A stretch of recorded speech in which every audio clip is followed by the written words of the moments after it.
Hello, everybody. Tonight I'm going to show you a Kodak number 2A folding Hawkeye Model B, also called a cartridge camera. The 2A uses 1/16 roll film, which was introduced by Kodak in 1899. It's 2.5 inches edge to edge, and this camera makes negatives that are 2.5 by 4.25 inch in dimensions, and the film stock is 70 millimeters wide, which is wider than 120 film. This is a 1/16 spool here. In 1932, Kodak introduced the 6/16 film, which is the same dimension, but the spool is thinner. You can see that's the same diameter. Same width. And here's a 120 spool compared to, that's the 6/16. You can see it's longer. So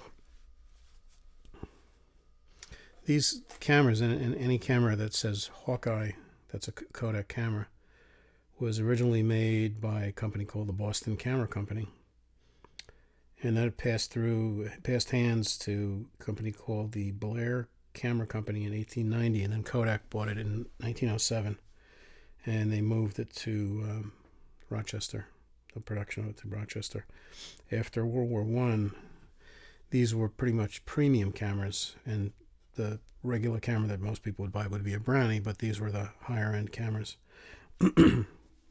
Some of these were made in the UK, but mostly in the United States. The other thing is that the Hawkeye was HAWK-EYE, but later on there was just one word, Hawkeye. So there are quite a few models. If you look in the books, sometimes they're in a different section because they were kind of considered to be not pure Kodak, so I don't know. This camera's in pretty good shape. It doesn't have a strap or handle, carry handle, whatever you want to call it. But other than that, it's in nice shape.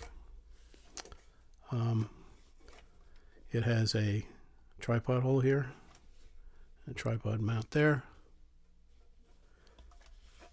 This is the winding knob, and it has a bullseye for the film counter on the back.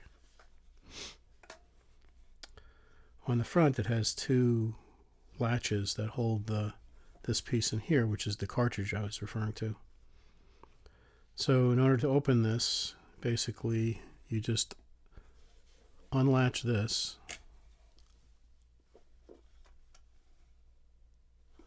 and pull. And then this bed here snaps in place. So this is it, the number 2A folding Hawkeye. It has a codex number 1 shutter that has speeds T, B, 25th of a second and a 50th of a second. And the apertures go from f8 to 16, 32, and 64. So to continue opening this, you grab hold of this little knob here and you pull. And it snaps in place. So there you go, it's a bellows.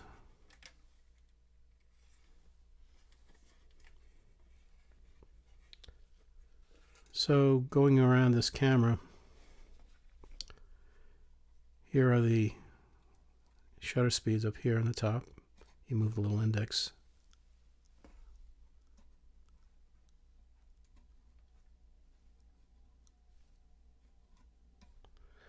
And the apertures are down here. It goes from an f8, 16, 32, 64. The shutter, let me see, you can probably see that shutter, the aperture opening up there. The shutter seems to be, it's a spring loaded, and I think it's like a blade shutter.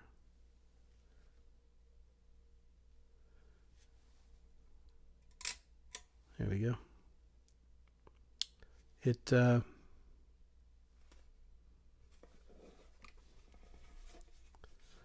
focuses, look right here, when you pull the bellows out of the camera, it snaps into place on this little piece of metal here. It's got indentations in it. There's one there, there's one there, and there's one there. And it has got a scale next to it. It says 100, 25, and 8. And it also has markings in meters as well. So in order to move the focus, you depress this little lever here. And then you can move it forward to there and then to there. And in the manual it says that if you set it to 100, it focuses to infinity.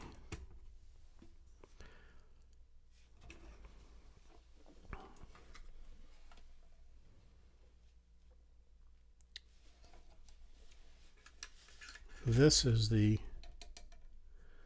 viewfinder here. It has a double viewfinder that it's basically has a glass lens in it that has it's in a cross shape like that. And when you're using it in the portrait mode like this, you look down on it. You probably, if I hold it like that, you can probably see my hand moving in front of it.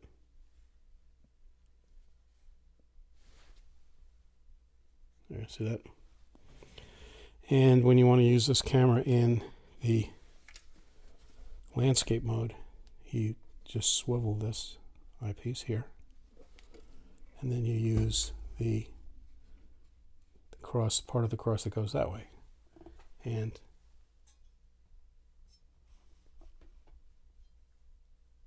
I don't know if you can see that.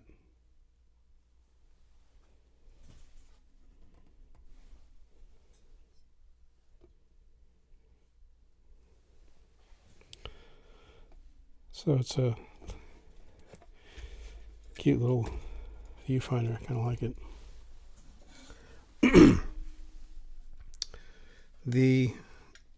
That lever that pops up to pull it also acts as a stand, so you can prop the camera up vertically like that.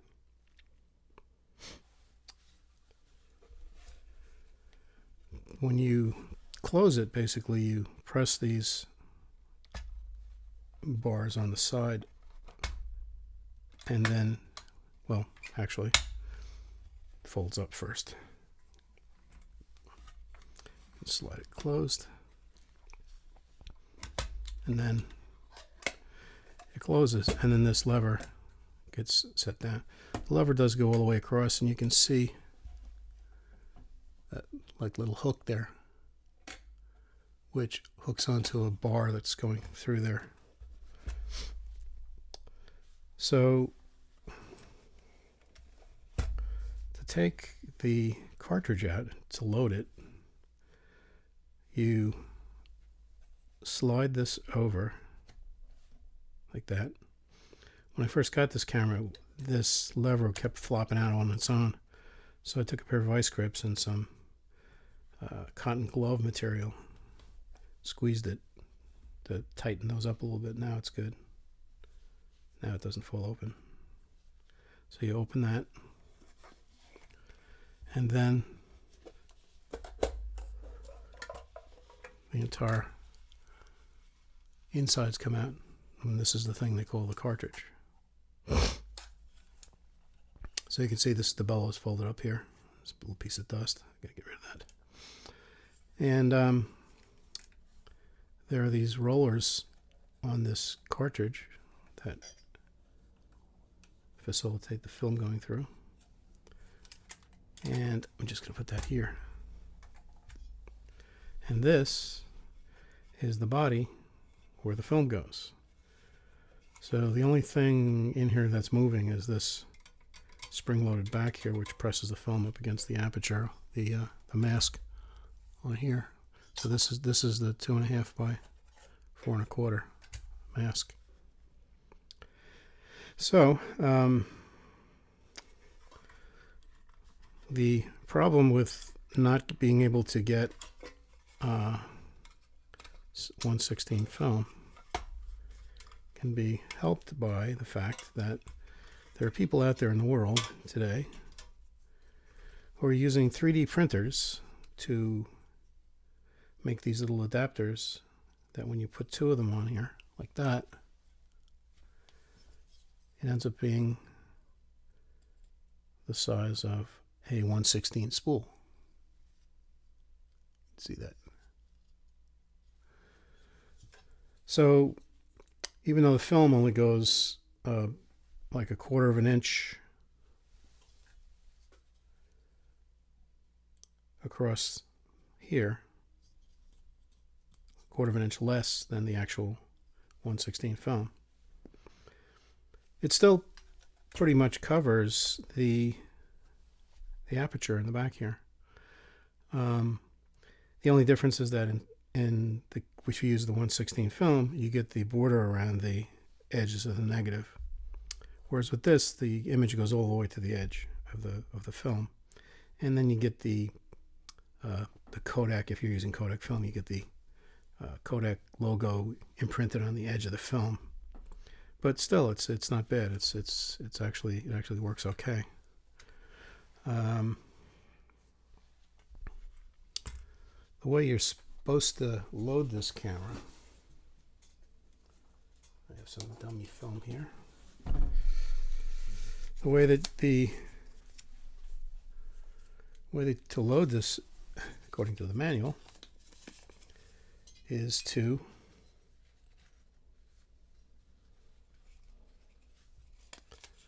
get this all hooked up outside the camera and get the roll started. And now, in this case, is a little bit of a problem because it's not long enough. So you got to do this. It's kind of fiddly. You got to do this and this.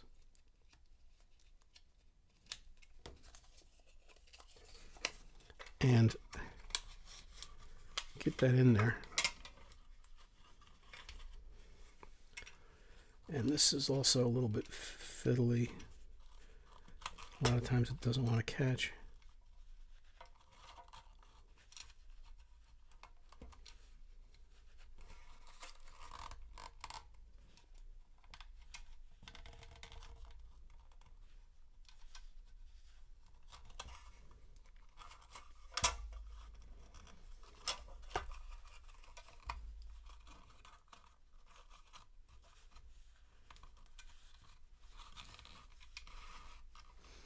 There we go. Now I can hook these on here.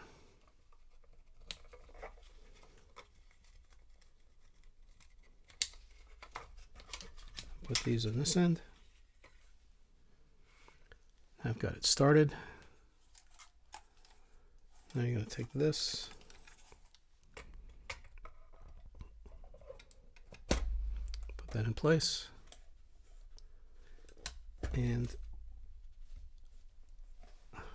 switch that over.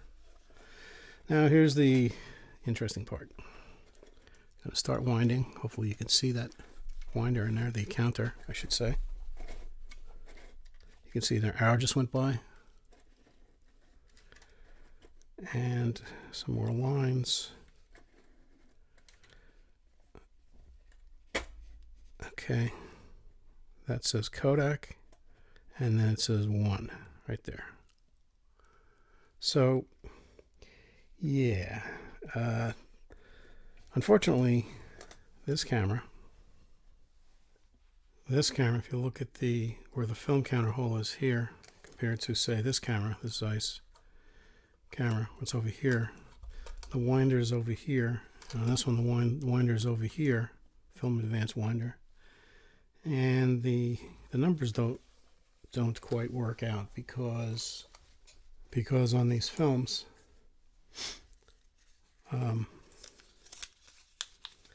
like this film here,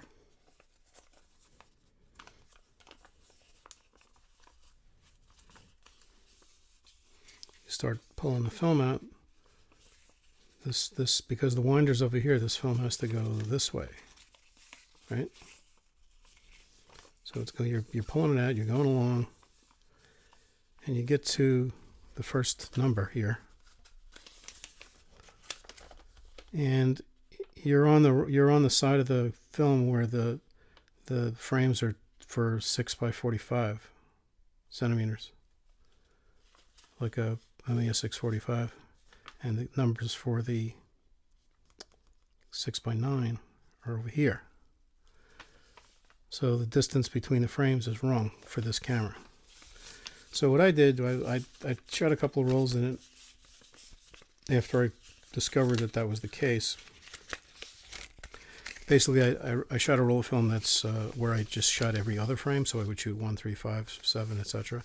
And then I also tried shooting every third frame. So, 1, then 2, 3, 4, then 5, 6, 7, and it wastes film. Well, if you consider taking pictures a waste at any time, but you just have to think about it when you're